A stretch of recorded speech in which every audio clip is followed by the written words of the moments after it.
Nagulat siya eh.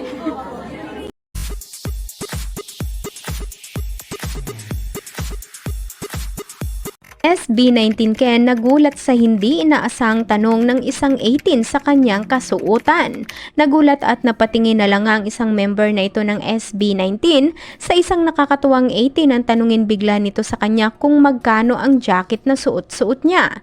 Rinig naman sa video ang tawanan ng lahat sa naging cute reaction at sagot ni Ken sa kanila. Ayon kasi sa sagot ni Ken, siya daw ang gumawa ng kanyang jacket.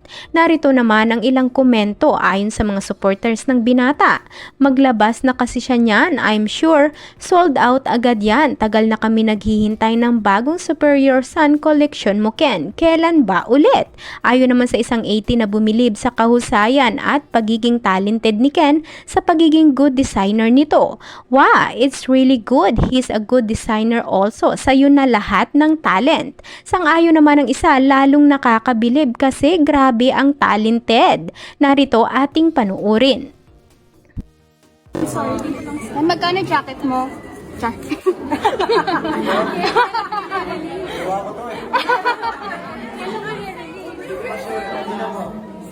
Oh, nagulat siya eh. Daming istorya ng Bisaya, no? Kami nga? Oo, syempre. Hi, Ken!